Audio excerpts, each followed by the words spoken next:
So simultaneous to the checkpoint blockades in the morning, we're also doing a series of cluster blockades where we're going to try to blockade all the major ingress points into the city. Generally speaking, Nazis will only actually attack people if they strongly outnumber them, because Nazis are essentially cowards. But yeah, throat punching is probably a good thing. I mean, we have a plan for how to shut down a metro. It takes 15 seconds, and everyone can leave, because literally, it can't go anywhere at that point. It's anchored, right? And you use a really thin chain, you can use heavy chain, a really thin chain, that would require like a bolt cutter to undo. Basically, it would shut down that line. That was undercover sound about hooking chains up to disrupt and stop Washington's metro rail line. This is part 2 of our undercover investigation into the dark, seedy underworld of Disrupt J20, a group that says openly they want to shut down the inauguration, going well beyond peaceful civil disobedience. Please lock the doors. Please lock the doors. Lock him. Don't let them in. Hey, I just want to say one thing to the person on the phone. Can you please move Bob on Kramer my way? sends his regards.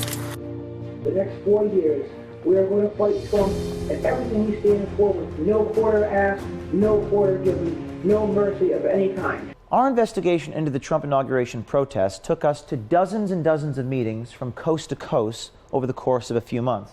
Groups like Socialist Alternative, League of Conservation Voters, Workers' World Party, Smash Racism DC, Anti-Fascist Coalition, all these groups operating under the umbrella of Disrupt J20, some planning peaceful activities, some planning violent and illegal criminal activities. A significant number of us, up to a dozen that we've talked to so far at least, expressed interest in arrestable action, civil disobedience. But the agreement that we left Sunday on was we're not going to do that unless, as you pointed out, it's actually effective. We're not just looking to get a notch to say we got arrested. We want to do it so we can have an impact. It was at one of these meetings that we met LEGBA CARREFOUR, a Disrupt J20 organizer. So simultaneous to the checkpoint blockades in the morning, we're also doing a series of cluster blockades where we're going to try to blockade all the major ingress points into the city, which include shutting down major bridges and highway access points, as well as shutting down metro rail. So to do that, we're going to try to break into several teams, kind of like the checkpoints.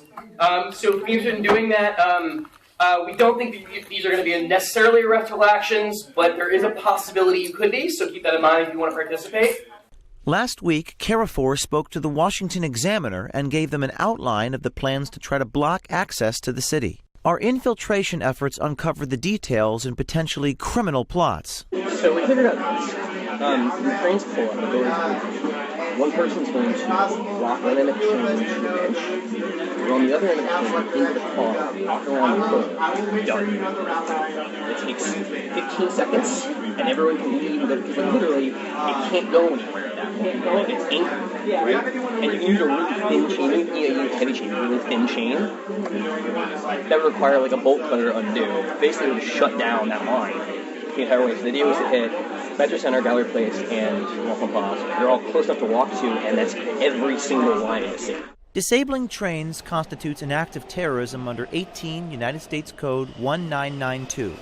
Quote, shall be fined under this title or imprisoned not more than 20 years or both, and if the offense results in the death of any person, shall be imprisoned for any term of years or for life or subject to death.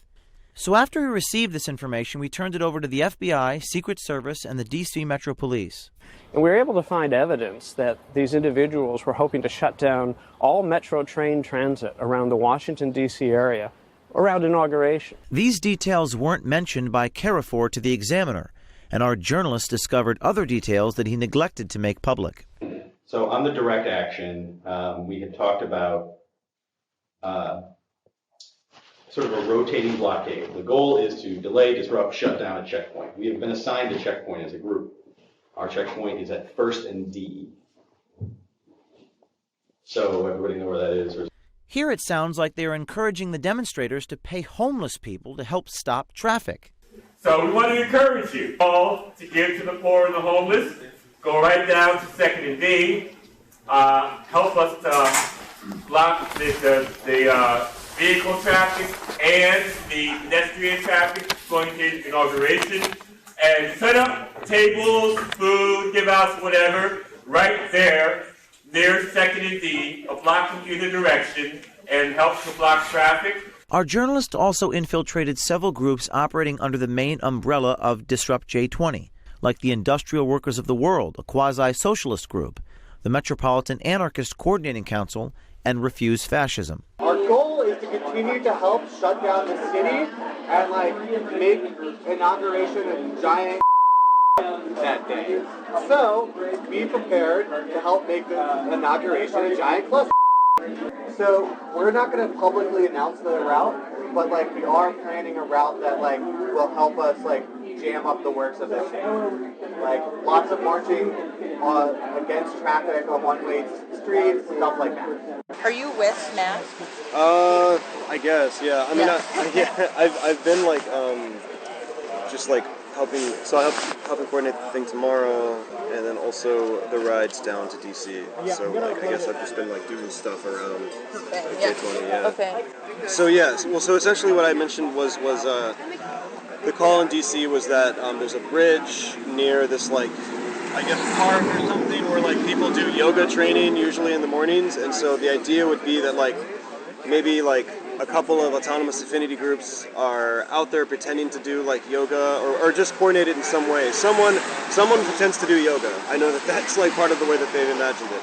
And eventually the groups converge on the bridge, take the bridge, and then begin to lead a march toward the center of the town. So that's essential. I don't know what bridge, I don't know what part of the city. I can call my comrade right now and ask him more detail.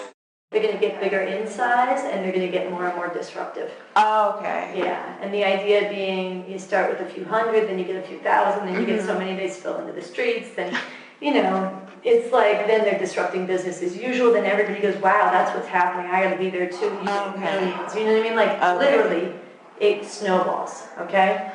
Even that you could say. So we're going to get bigger each night. We do have a lot of ideas for plans, and ultimately we just need people to be able to execute them. One of the things that we're also talking about doing is shutting down the metro. That's going to require some teamwork, probably a rehearsal maybe.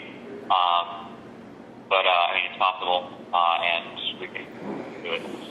We have these plans more or less laid out. We just need people to kind of execute them. We have a plan for how to shut down a metro. We have a plan for how to barricade a bridge. We have all these plans. We just don't have the people yet. So if you're willing to be those people, we're definitely down to have you. These groups would be nothing without their volunteers. We also spoke to the professional protesters who make these plans a reality. Do you guys do this on your own too? Yeah. Awesome. We've been traveling the country he's been traveling since the RNC, I've been traveling since the DNC. Well, I don't think I got your last name either. Oh, I'd rather not give my last name, just K. Okay. K. Okay, good. We were all at Standing Rock. The two of us were there for over 3 months. It's going to be a show of a great time. Yeah, I'm looking forward to it. I've been looking forward to it. If this is gonna happen, then you may as well have a party. Throw them all under the bus. Just it up. I like the idea of the goal being that they have to pull the inauguration inside. And it seems like these guys are just looking for a fight. When do we get to the throat punching? That's where Sure. So this is another thing is that generally speaking, Nazis will only actually attack people if they strongly outnumber them, because Nazis are essentially cowards. If it's 3 of them and a homeless guy, they're going to beat him up. If it's 1 of them and 6 other people, they're going to run the away. But yeah, throat punching is probably a good thing. So in terms of more of this, generally, actually how to talk to them, say, you and a group encounter a group of Nazis and they're, having a rally or being, very loud with their views, how should you engage them? I would say that's where you do the throat punching. I'm going to be honest. Okay. Peaceful protesting is protected under the First Amendment, but these activities seem to be anything but peaceful. After we released our first investigation, Disrupt J20 put out a press release saying that they were just playing along and counter-stinging us. But that did not appear to be true based on the mountain of emails and follow-up video that we have released. It'll be interesting to see what they say next. Although again, we advise them, don't lie to the FBI.